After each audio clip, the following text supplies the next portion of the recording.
Punjabi radio USA ਸੁਣ ਰਹੇ ਸਾਰੇ ਹੀ ਮਾਣਯੋਗ ਅਤੇ ਸਤਿਕਾਰਤ ਸਰੋਤਿਆਂ ਨੂੰ ਪੰਜਾਬੀ ਰੇਡੀਓ USA ਦੀ ਟੀਮ ਅਤੇ ਮੇਰੇ ਰਾਜਕਨਵੀਰ ਸਿੰਘ ਵੱਲੋਂ ਤੁਹਾਨੂੰ ਸਾਰਿਆਂ ਨੂੰ ਬਹੁਤ ਪਿਆਰ ਸਤਿਕਾਰ ਸਹਿਤ ਦੋਨੋਂ ਆ ਜੋੜ ਕੇ ਨਿੱਘੀ ਜਿਹੀ ਸਤਿ ਸ੍ਰੀ ਅਕਾਲ। ਸਭ ਨੂੰ ਜੀ ਆਇਆਂ ਨੂੰ ਆਖਦੇ ਹਾਂ। ਸੋ ਤੇ ਪ੍ਰੋਗਰਾਮ ਅਪਡੇਟ ਅਮਰੀਕਾ ਦੇ ਵਿੱਚ ਤੁਹਾਡਾ ਨਿੱਘਾ ਸਵਾਗਤ ਕਰਦੇ ਹਾਂ। ਅੱਜ 22 ਫਰਵਰੀ ਦਿਨ ਬੁੱਧਵਾਰ ਤੁਹਾਡੇ ਲਈ ਪੇਸ਼ ਕਰਾਂਗੇ ਅਮਰੀਕਾ ਅੰਤਰਰਾਸ਼ਟਰੀ ਖਬਰਾਂ, ਉਸ ਦੇ ਨਾਲ weather, stock market, exchange rate ਦੀ ਜਾਣਕਾਰੀ। ਸਾਡੀਆਂ ਅੱਜ ਦੇ ਖਬਰਾਂ ਦੇ ਬੁਲਟਨ ਨੂੰ ਸਪਾਂਸਰ ਕਰਦੇ ਨੇ ਖਾਲਸਾ ਇੰਸ਼ੋਰੈਂਸ ਏਜੰਸੀ ਵਾਲੇ, ਜਿਨ੍ਹਾਂ ਦੇ ਕੋਲੋਂ ਹਰ ਇੱਕ ਤਰੀਕੇ ਦੀ ਤੁਸੀਂ ਇੰਸ਼ੋਰੈਂਸ ਕਰਵਾ ਸਕਦੇ ਹੋ। ਇੰਸ਼ੋਰੈਂਸ ਬਾਰੇ ਪਤਾ ਕਰਨ ਲਈ ਕਾਲ ਕਰੋ 408-272-2500 ਦੇ ਉੱਤੇ। ਇਸ ਦੇ ਨਾਲ ਸੰਤੋਖ ਸਿੰਘ ਪਰਮਜੀਤ ਕੌਰ ਬਾਸੀ ਫਰੀਮੰਟ ਤੋਂ, ਮਨਜੀਤ ਸਿੰਘ ਨਰਿੰਦਰ ਕੌਰ ਕੁਲਾਰ ਕਲੋਵਿਸ ਤੋਂ ਅਤੇ ਸਰਬਜੀਤ ਸਿੰਘ ਬਾਸੀ ਜੀ ਅਟਵਾਟਰ ਤੋਂ। ਇਹਨਾਂ ਸਾਰਿਆਂ ਦਾ ਬਹੁਤ-ਬਹੁਤ ਧੰਨਵਾਦ ਕਰਦੇ ਹਾਂ। ਜੇਕਰ ਤੁਸੀਂ ਜਾਂ ਕੋਈ ਹੋਰ ਕਾਰੋਬਾਰ ਇਸ ਪ੍ਰੋਗਰਾਮ ਨੂੰ ਸਪਾਂਸਰ ਕਰਨਾ ਚਾਹੁੰਦੇ ਹੋ, ਸੰਪਰਕ ਕਰੋ ਨੰਬਰ 408-722-7698 ਦੇ ਉੱਤੇ। ਤੇ ਆਓ ਹੁਣ ਖਬਰਾਂ ਵੱਲ ਵਧਦੇ ਹਾਂ, ਪਰ ਸਭ ਤੋਂ ਪਹਿਲਾਂ ਚੋਣਵੀਆਂ ਖਬਰਾਂ। ਮੈਕਸੀਕੋ ਨੇ ਰਾਸ਼ਟਰਪਤੀ ਡੋਨਾਲਡ ਟਰੰਪ ਦੇ ਇਮੀਗ੍ਰੇਸ਼ਨ ਪਲਾਨ ਨੂੰ ਨਾ ਮੰਨਣ ਦੀ ਚੇਤਾਵਨੀ ਦਿੱਤੀ। ਟਰੰਪ ਪ੍ਰਸ਼ਾਸਨ ਦੇ ਦੁਆਰਾ ਟਰਾਂਸਜੈਂਡਰ ਸਟੂਡੈਂਟਸ ਦੇ ਲਈ ਬਣਾਈਆਂ ਗਈਆਂ ਪ੍ਰੋਟੈਕਸ਼ਨਸ ਉਸ ਨੂੰ ਵਾਪਸ ਲਿਆ ਗਿਆ। ਡਕੋਟਾ ਐਕਸੈਸ ਪਾਈਪਲਾਈਨ ਦਾ ਪ੍ਰੋਟੈਸਟ ਖਤਮ ਕਰਨ ਦੀ ਡੈਡਲਾਈਨ ਮੁੱਕੀ, 9 ਗ੍ਰਿਫਤਾਰੀਆਂ। ਜਰਮਨੀ ਦੇ ਸੂਬੇ ਬਵਾਰੀਆ ਨੇ ਪੂਰਾ ਮੂੰਹ ਢੱਕਣ ਵਾਲੇ ਬੁਰਕੇ ਦੇ ਉੱਤੇ ਬੈਨ ਲਾਇਆ। USA 올림픽ਸ ਦਾ ਜਿਮਨਿਸਟ ਡਾਕਟਰ ਲੈਰੀ ਨਾਸਰ ਦੇ ਉੱਤੇ 22 ਸੈਕਸ਼ੂਅਲ ਅਸੌਲਟ ਦੇ ਦੋਸ਼ ਲੱਗੇ।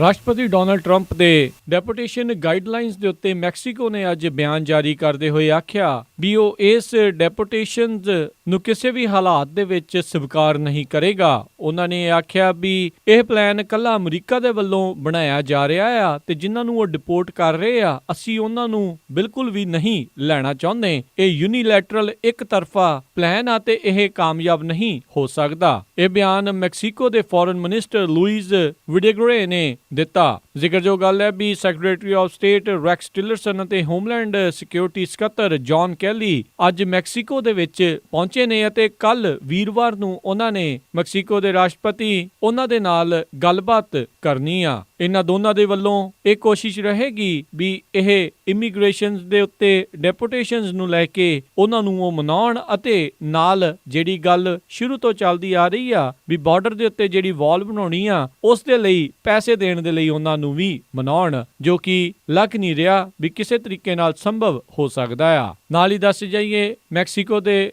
ਰਾਸ਼ਟਰਪਤੀ ਐਨਰੀਕੇ ਪੀਨਾ ਨਿਊਟੋ ਉਹਨਾਂ ਨੇ ਜਨਵਰੀ ਦੇ ਅਖੀਰ ਵਿੱਚ ਵਾਸ਼ਿੰਗਟਨ ਦੇ ਵਿੱਚ ਹੋਣ ਵਾਲਾ ਆਪਣਾ ਦੌਰਾ ਰੱਦ ਕਰ ਦਿੱਤਾ ਸੀ, ਕਿਉਂਕਿ ਉਸ ਤੋਂ ਪਹਿਲਾਂ ਉਹਨਾਂ ਦੇ ਦਰਮਿਆਨ ਅਤੇ ਅਮਰੀਕਾ ਦੇ ਰਾਸ਼ਟਰਪਤੀ ਡੋਨਾਲਡ ਟਰੰਪ ਦੇ ਦਰਮਿਆਨ ਟਵਿੱਟਰ ਦੇ ਉੱਤੇ ਜੰਗ ਛਿੜੀ ਸੀ ਬਾਰਡਰ ਵਾਲ ਨੂੰ ਲੈ ਕੇ। ਤੇ ਨਾਲ ਇਹ ਰਿਪੋਰਟਾਂ ਆ ਰਹੀਆਂ ਆ ਰਾਸ਼ਟਰਪਤੀ ਡੋਨਾਲਡ ਟਰੰਪ ਦੇ ਜਵਾਈ ਜੈਰਡ ਕੁਸ਼ਨਰ ਉਹਨਾਂ ਨੇ ਬਾਅਦ ਦੇ ਵਿੱਚ ਦੁਬਾਰਾ ਇਹਨਾਂ ਦੋਨਾਂ ਰਾਸ਼ਟਰਪਤੀਆਂ ਦੀ ਗੱਲ ਕਰਵਾਈ ਅਤੇ ਉਸ ਗੱਲ ਨੂੰ ਠੰਡਿਆ ਕਰਨ ਦੀ ਕੋਸ਼ਿਸ਼ ਕੀਤੀ ਆ। ਤੇ ਇਸ ਮੌਕੇ ਉਹ ਜੈਰਡ ਕੁਸ਼ਨਰ ਅਤੇ ਮੈਕਸੀਕੋ ਦੇ ਫੋਰਨ ਮਿਨਿਸਟਰ ਉਹਨਾਂ ਦੇ ਜ਼ਰੀਏ ਇਹ ਦੋਨੋਂ ਦੇਸ਼ ਆਪਸ ਦੇ ਵਿੱਚ ਵਧੀਆ ਸੰਬੰਧ ਬਣਾਉਣ ਦੀ ਕੋਸ਼ਿਸ਼ ਕਰ ਰਹੇ ਆ ਤੇ ਇਸੇ ਨੂੰ ਚੱਲਦੇ ਦੇਖਦੇ ਹੋਏ ਰੈਕਸ ਟਿਲਰਸਨ ਅਤੇ ਜੌਨ ਕੈਲੀ ਮੈਕਸੀਕੋ ਦੇ ਦੌਰੇ ਉੱਤੇ ਗਏ ਹੋਏ ਨੇ। ਕੱਲ ਨੂੰ ਉੱਥੋਂ ਕੀ ਗੱਲਾਂ ਨਿਕਲ ਕੇ ਆਉਂਦੀਆਂ ਨੇ ਇਹ ਭਵਿੱਖ ਹੀ ਦੱਸੇਗਾ, ਪਰ ਕਿਸੇ ਵੱਡੇ ਬਿਆਨ ਆਉਣ ਦੀ ਜ਼ਰੂਰ ਸੰਭਾਵਨਾ ਬਣੀ ਹੋਈ ਆ, ਕਿਉਂਕਿ ਅਮਰੀਕਾ ਨਾਫਟਾ ਨੂੰ ਲੈ ਕੇ ਵੀ ਚਿੰਤਿਤ ਆ ਤੇ ਮੈਕਸੀਕੋ ਦੇ ਨਾਲ ਨਾਫਟਾ ਦੇ ਸਮਝੌਤੇ ਤੋਂ ਬਾਹਰ ਆਉਣਾ ਚਾਹੁੰਦਾ ਆ। ਰੋਜ਼ਾਨਾ ਹੀ ਅਮਰੀਕਾ ਤੇ ਮੈਕਸੀਕੋ ਦੇ ਦਰਮਿਆਨ ਨਾਫਟਾ ਦੇ ਕਰਕੇ, ਜੋ ਕਿ 1994 ਦੇ ਵਿੱਚ ਲਾਗੂ ਹੋਇਆ ਸੀ, ਹਰ ਰੋਜ਼ $1.5 ਬਿਲੀਅਨ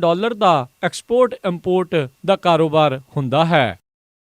ਟਰੰਪ ਪ੍ਰਸ਼ਾਸਨ ਦੇ ਦੁਆਰਾ ਟਰਾਂਸਜੈਂਡਰ ਸਟੂਡੈਂਟਸ ਦੇ ਲਈ ਪਬਲਿਕ ਸਕੂਲ ਰੈਸਟਰੂਮਸ ਕਿਸ ਤਰੀਕੇ ਨਾਲ ਯੂਜ਼ ਕਰਨੇ ਆ, ਉਸ ਦੇ ਵਿੱਚ ਫੇਰ ਬਦਲ ਕੀਤਾ ਗਿਆ ਆ। ਸਾਬਕਾ ਰਾਸ਼ਟਰਪਤੀ ਬਰਾਕ ਓਬਾਮਾ ਦੇ ਪ੍ਰਸ਼ਾਸਨ ਦੇ ਦੁਆਰਾ ਇਹ ਮੈਮੋਜ਼ ਸਾਰੇ ਸਕੂਲਸ ਨੂੰ ਘੱਲੇ ਗਏ ਸੀਗੇ ਵੀ ਟਰਾਂਸਜੈਂਡਰ ਸਟੂਡੈਂਟਸ ਉਹ ਪਬਲਿਕ ਸਕੂਲ ਰੈਸਟਰੂਮ ਵਰਤ ਸਕਦੇ ਨੇ ਜੋ ਵੀ ਉਹ ਆਪਣੇ ਆਪ ਨੂੰ ਸਮਝਦੇ ਨੇ, ਔਰਤ ਜਾਂ ਮਰਦ। ਪਰ ਹੁਣ ਇਸ ਮੈਮੋ ਨੂੰ ਵਾਪਸ ਲੈ ਲਿਆ ਗਿਆ ਆ ਅਤੇ ਸਕੂਲ ਅਤੇ ਲੋਕਲ ਲੈਵਲ ਦੇ ਉੱਤੇ ਆਪਣੀ ਮਰਜ਼ੀ ਦੇ ਅਨੁਸਾਰ ਰੂਲ ਬਣਾਉਣ ਦੀ ਖੁੱਲ੍ਹ ਦੇ ਦਿੱਤੀ ਗਈ ਆ। ਅਟਾਰਨੀ ਜਨਰਲ ਜੈਫ ਸੈਸ਼ਨ ਉਹਨਾਂ ਨੇ ਇਹ ਆਖਿਆ ਵੀ ਜਿਹੜਾ ਸਾਬਕਾ ਪ੍ਰਸ਼ਾਸਨ ਦੇ ਵੱਲੋਂ ਮੈਮੋ ਜਾਰੀ ਕੀਤਾ ਗਿਆ ਸੀ, ਜਿਸ ਦੇ ਵਿੱਚ ਇਹ ਦਾਅਵਾ ਕੀਤਾ ਗਿਆ ਸੀ ਵੀ ਟਰਾਂਸਜੈਂਡਰ ਸਟੂਡੈਂਟਸ ਜੇ ਉਹਨਾਂ ਨੂੰ ਉਹਨਾਂ ਦੀ ਅਲਾਈਨਮੈਂਟ ਵਾਲਾ ਰੈਸਟਰੂਮ ਨਹੀਂ ਵਰਤਣ ਦਿੱਤਾ ਜਾਂਦਾ ਤਾਂ ਉਹ ਫੈਡਰਲ ਐਂਟੀ ਡਿਸਕ੍ਰਿਮੀਨੇਸ਼ਨ ਲਾਜ਼ ਨੂੰ ਭੰਗ ਕਰਦਾ ਆ, ਪਰ ਇਸ ਤਰੀਕੇ ਦਾ ਕੋਈ ਕੇਸ ਨਹੀਂ ਆ। ਇੱਥੋਂ ਤੱਕ ਐਜੂਕੇਸ਼ਨ ਸਕੱਤਰ ਬੈਟਸੀ ਡੇਵਿਸ ਉਹਨਾਂ ਨੇ ਵੀ ਇਹੀ ਦਾਅਵਾ ਕੀਤਾ ਵੀ ਇਹੋ ਜਿਹੇ ਮਸਲੇ ਸਟੇਟ ਅਤੇ ਲੋਕਲ ਲੈਵਲ ਦੇ ਉੱਤੇ ਹੀ ਹੱਲ ਹੋਣੇ ਚਾਹੀਦੇ ਨੇ ਅਤੇ ਕਈ ਥਾਵਾਂ ਦੇ ਉੱਤੇ ਸਕੂਲਸ ਨੇ, ਕਮਿਊਨਿਟੀਜ਼ ਨੇ ਤੇ ਪਰਿਵਾਰਾਂ ਨੇ ਇਸ ਦਾ ਹੱਲ ਬਣਾਇਆ ਆ ਅਤੇ ਸੋਲਿਊਸ਼ਨਸ ਸਾਰੇ ਹੀ ਸਟੂਡੈਂਟਸ ਦੇ ਲਈ ਵਧੀਆ ਚੱਲ ਰਹੇ ਨੇ। ਜਦਕਿ national centre for transgender equality ਦੇ ਐਗਜ਼ੀਕਿਊਟਿਵ ਡਾਇਰੈਕਟਰ ਮਾਰਾ ਕੀਸਲਿੰਗ ਉਹਨਾਂ ਨੇ ਆਖਿਆ ਵੀ ਬੱਚਿਆਂ ਦੇ ਉੱਤੇ ਇਸ ਤਰੀਕੇ ਦੇ ਹਮਲੇ, ਉਹਨਾਂ ਦੀ ਇਸ ਖੁੱਲ੍ਹ ਨੂੰ ਵਾਪਸ ਲੈਣਾ, ਇਹ ਕਿਸੇ ਤਰੀਕੇ ਨਾਲ ਉਹਨਾਂ ਦੇ ਨਾਲ ਠੀਕ ਵਰਤਾਰਾ ਨਹੀਂ ਆ ਅਤੇ LGBTQ ਕਮਿਊਨਿਟੀ ਦੇ ਲਈ ਇਹ ਇੱਕ ਮਾੜਾ ਸ਼ਗਨ ਆ। ਡਕੋਟਾ ਐਕਸੈਸ ਪਾਈਪਲਾਈਨ ਦੇ ਖਿਲਾਫ ਪ੍ਰਦਰਸ਼ਨ ਕਰ ਰਹੇ ਅਤੇ ਚੱਲ ਰਿਹਾ ਉੱਥੇ ਪ੍ਰਦਰਸ਼ਨਕਾਰੀ ਕੈਂਪ, ਉਸ ਨੂੰ ਅੱਜ ਅਧਿਕਾਰੀਆਂ ਦੇ ਦੁਆਰਾ ਬੰਦ ਕਰ ਦਿੱਤਾ ਗਿਆ। ਪਿਛਲੇ ਦਿਨੀ ਰਾਸ਼ਟਰਪਤੀ ਟਰੰਪ ਦੇ ਦੁਆਰਾ ਇੱਕ ਐਗਜ਼ੀਕਿਊਟਿਵ ਆਰਡਰ ਦੇ ਵਿੱਚ ਡਕੋਟਾ ਐਕਸੈਸ ਪਾਈਪਲਾਈਨ ਅਤੇ ਕੀਸਟੋਨ ਐਕਸਲ ਪਾਈਪਲਾਈਨ ਨੂੰ ਪੂਰੀਆਂ ਕਰਨ ਦੀ ਹਾਮੀ ਭਰ ਦਿੱਤੀ ਗਈ ਸੀ। ਇਸ ਦੇ ਉੱਤੇ ਗੱਲ ਕਰਦੇ ਹੋਏ lieutenant Tom Everson, North Dakota highway patrol, ਉਹਨਾਂ ਨੇ ਇਹ ਦੱਸਿਆ ਵੀ ਓਕਸੈਟੀ ਸਾਕੋਵਿਨ ਕੈਂਪ ਦੇ ਵਿੱਚ ਅੱਜ ਦੇ ਦਿਨ 2 ਵਜੇ ਤੱਕ ਲੋਕਾਂ ਨੂੰ ਉਹ ਖਾਲੀ ਕਰਕੇ ਜਾਣ ਦੇ ਲਈ ਆਖਿਆ ਗਿਆ ਸੀ, ਪਰ ਜਦ ਲੋਕਾਂ ਨੇ ਇਹ ਗੱਲ ਪੂਰੀ ਨਹੀਂ ਕੀਤੀ ਤਾਂ ਉਹਨਾਂ ਨੂੰ ਮਜਬੂਰਨ ਕੈਂਪ ਨੂੰ ਬੰਦ ਕਰਨਾ ਪਿਆ ਹੈ ਅਤੇ ਇਸ ਕੰਮ ਦੇ ਵਿੱਚ 9 ਲੋਕਾਂ ਨੂੰ ਗ੍ਰਿਫਤਾਰ ਵੀ ਕੀਤਾ ਗਿਆ ਆ। ਇਹ ਡੈਡਲਾਈਨ ਗਵਰਨਰ ਡਗ ਬਰਗਮ ਉਹਨਾਂ ਨੇ ਰੱਖੀ ਸੀ ਅਤੇ ਇਹ ਸਾਰਾ ਮਾਜਰਾ ਨਾਰਥ ਡਕੋਟਾ ਦੇ ਸੂਬੇ ਦੇ ਵਿੱਚ ਚੱਲ ਰਿਹਾ ਆ। ਨੇਟਿਵ ਅਮਰੀਕਨਜ਼ ਅਤੇ ਕਈ ਸਾਰੇ ਇਨਵਾਇਰਮੈਂਟਲਿਸਟ ਇਸ ਡਕੋਟਾ ਐਕਸੈਸ ਪਾਈਪਲਾਈਨ ਦੇ ਖਿਲਾਫ ਬੋਲ ਰਹੇ ਨੇ। ਇੱਥੇ ਗੱਲ ਕਰਦੇ ਹੋਏ ਟਾਮ ਐਵਰਸਨ ਨੇ ਆਖਿਆ ਵੀ ਲਗਾਤਾਰ ਗਰਮੀ ਹੋਣ ਕਰਕੇ ਸਨੋ ਪਿਘਲ ਰਹੀ ਆ ਤੇ ਇਹ ਇਲਾਕਾ ਫਲੱਡ ਦੇ ਵਿੱਚ ਆ ਸਕਦਾ ਆ, ਇਸ ਲਈ ਇਸ ਨੂੰ ਖਾਲੀ ਕਰਵਾਉਣਾ ਬਹੁਤ ਜ਼ਰੂਰੀ ਆ। ਇਸ ਕੈਂਪ ਦੇ ਵਿੱਚ ਹੁਣ ਕਿਸੇ ਵੀ ਗੱਡੀ ਨੂੰ ਆਉਣ ਜਾਣ ਦੀ ਮਨਜ਼ੂਰੀ ਨਹੀਂ ਹੈਗੀ, ਪਰ ਨਾਲ ਹੀ ਐਵਰਸਨ ਨੇ ਦੱਸਿਆ ਵੀ ਅਜੇ ਵੀ ਇੱਥੇ 50 ਤੋਂ 75 ਪ੍ਰੋਟੈਸਟਰਸ ਕੈਂਪ ਵਿੱਚ ਹੈਗੇ ਨੇ। ਇਹਨਾਂ ਨੂੰ ਕਿਸ ਤਰੀਕੇ ਦੇ ਨਾਲ ਇੱਥੋਂ ਹਟਾਉਣਾ ਆ, ਇਸ ਦੇ ਲਈ ਉਹ ਵਿਚਾਰਾਂ ਕਰ ਰਹੇ ਨੇ। ਇਹ ਮਜ਼ੂਰੀ ਰਿਵਰ ਦੇ ਬਿਲਕੁਲ ਨਜ਼ਦੀਕ ਕੈਂਪ ਬਣਾਇਆ ਹੋਇਆ ਆ ਤੇ ਇੱਕ ਮੌਕੇ ਦੇ ਉੱਤੇ ਇੱਥੇ 10,000 ਤੱਕ ਪ੍ਰੋਟੈਸਟਰ ਆ ਚੁੱਕੇ ਸੀ, ਪਰ ਹੁਣ ਕੁਝ ਗਿਣੇ ਚੁਣੇ ਹੀ ਰਹਿ ਗਏ ਨੇ ਅਤੇ ਅੱਜ ਦੀ ਡੈਡਲਾਈਨ ਖਤਮ ਹੋਣ ਤੋਂ ਪਹਿਲਾਂ 100 ਤੋਂ ਵੱਧ ਪ੍ਰੋਟੈਸਟਰ ਵਾਪਸ ਚਲੇ ਗਏ।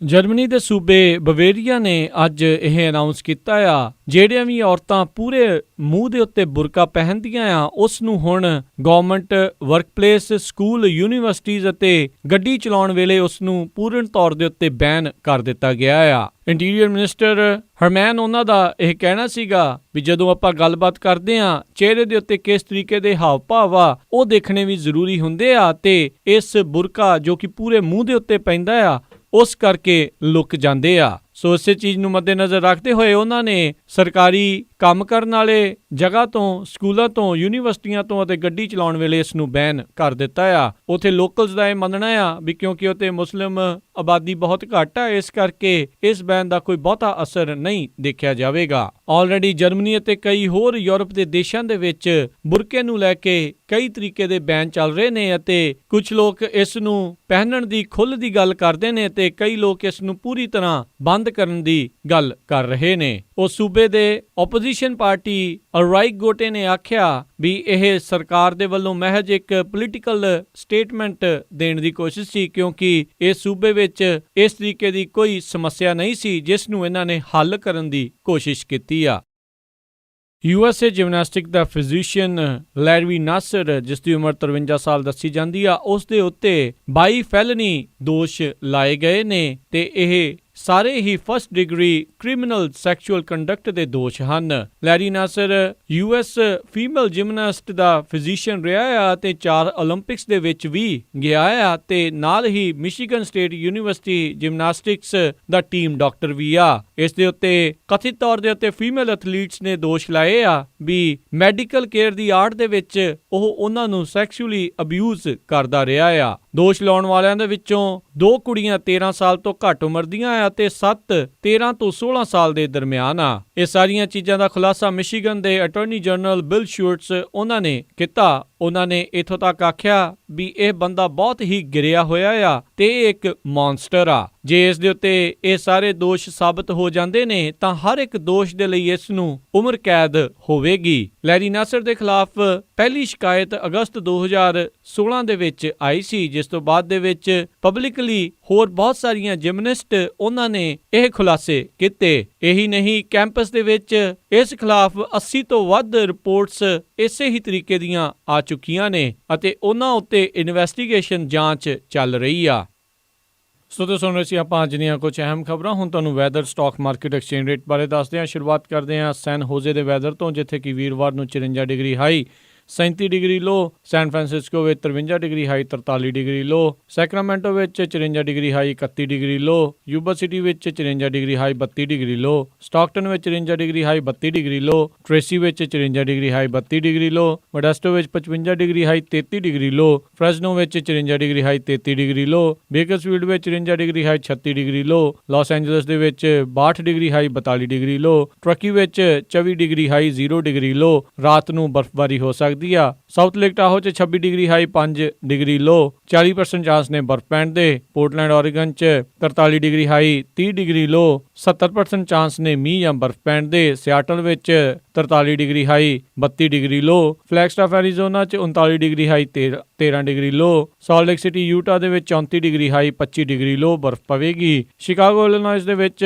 46 ਡਿਗਰੀ ਹਾਈ 39 ਡਿਗਰੀ ਲੋ, ਰਾਤ ਨੂੰ ਜ਼ੋਰਦਾਰ ਮੀਂਹ ਪਵੇਗਾ। ਨਿਊਯਾਰਕ ਦੇ ਵਿੱਚ 64 degree high 53 degree low temperature ਰਹੇਗਾ। ਟੋਰਾਂਟੋ ਕੈਨੇਡਾ 'ਚ 13 degree Celsius high 2 degree Celsius low, Winnipeg ਦੇ ਵਿੱਚ -2 degree Celsius high -12 degree Celsius low, Calgary ਵਿੱਚ 0 degree Celsius high -10 degree Celsius low, Vancouver ਵਿੱਚ 6 degree Celsius high -2 degree Celsius low, Amritsar Punjab ਦੇ ਵਿੱਚ 26 degree Celsius high 8 degree Celsius low, Melbourne Australia 'ਚ 19 degree Celsius high 14 degree Celsius low, London UK 'ਚ 11 degree Celsius high 3 degree Celsius low, Berlin Germany 'ਚ 9 degree Celsius high 2 degree Celsius low, Paris France ਦੇ ਵਿੱਚ 12 degree Celsius high 4 degree Celsius low temperature ਰਹੇਗਾ। ਤੇ ਸਰੋਤੋ ਇੱਥੇ ਸਾਡੀ weather report ਹੁਣ ਮੁੱਕਦੀ ਆ। ਹੁਣ ਤੁਹਾਨੂੰ ਸਟਾਕ ਮਾਰਕੀਟ, ਐਕਸਚੇਂਜ ਰੇਟ ਬਾਰੇ ਦੱਸਦੇ ਹਾਂ। ਬੁੱਧਵਾਰ ਦੀ ਕਲੋਜ਼ਿੰਗ ਤੱਕ ਡਾਊ ਜੋਨਸ ਦੇ ਵਿੱਚ 32 ਪੁਆਇੰਟਾਂ ਦਾ ਵਾਧਾ ਦੇਖਿਆ ਗਿਆ, 20,775 ਤੇ ਮਾਰਕੀਟ ਕਲੋਜ਼ ਹੋਈ। ਨੈਸਡੈਕ ਦੇ ਵਿੱਚ 5 ਪੁਆਇੰਟਾਂ ਦਾ ਘਾਟਾ ਹੋਇਆ, 5,860 ਦੇ ਉੱਤੇ ਮਾਰਕੀਟ ਕਲੋਜ਼ ਹੋਈ। S&P ਦੇ ਵਿੱਚ 2 ਪੁਆਇੰਟ ਡਿੱਗੇ, 2,362 ਦੇ ਉੱਤੇ ਮਾਰਕੀਟ ਕਲੋਜ਼ ਹੋਈ। ਵਿਲਸ਼ਾਇਰ 5000 ਦੇ ਵਿੱਚ 39 ਪੁਆਇੰਟਾਂ ਦਾ ਘਾਟਾ ਹੋਇਆ, 24,681 ਦੇ ਉੱਤੇ ਮਾਰਕੀਟ ਕਲੋਜ਼ ਹੋਈ।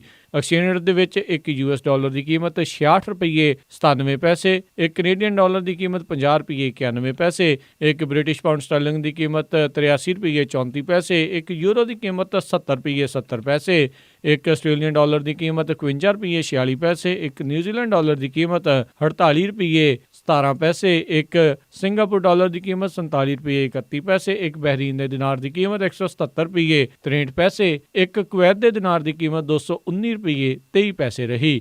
ਇੱਕ US ਡਾਲਰ ਦੀ ਕੀਮਤ $1.32 ਕੈਨੇਡੀਅਨ ਡਾਲਰ ਰਹੀ। ਸੋਨੇ ਦਾ ਭਾਅ $1,236.43 ਪ੍ਰਤੀ ਆਉਂਸ, ਚਾਂਦੀ ਦਾ ਭਾਅ $18 ਪ੍ਰਤੀ ਆਉਂਸ ਰਿਹਾ। ਤੇ ਸੋ ਤੇ ਇੱਥੇ ਹੀ ਸਾਡਾ ਹੁਣ ਅੱਜ ਦਾ ਅਪਡੇਟ ਅਮਰੀਕਾ ਖਬਰਾਂ ਦਾ ਬੁਲਟਨ ਹੁਣ ਸਮਾਪਤ ਹੁੰਦਾ ਆ। ਹੁਣ ਮੈਨੂੰ ਰਾਜਕਨਵੀਰ ਸਿੰਘ ਨੂੰ ਇਜਾਜ਼ਤ ਦਿਓ। ਮੇਰੇ ਵੱਲੋਂ ਤੁਹਾਨੂੰ ਸਾਰਿਆਂ ਨੂੰ ਹੀ ਬਹੁਤ ਪਿਆਰ ਸਤਿਕਾਰ ਸਹਿਤ ਦੋਨੋਂ ਹੱਥ ਜੋੜ ਕੇ ਨਿੱਕੀ ਜਿਹੀ ਸਤਿ ਸ੍ਰੀ ਅਕਾਲ। ਜਿਉਂਦੇ ਵਾਸਤੇ ਰਹੋ, ਹੱਸਦੇ ਖੇਲਦੇ ਰਹੋ ਤੇ ਸੁਣਦੇ ਰਹੋ ਪੰਜਾਬੀ ਰੇਡੀਓ USA।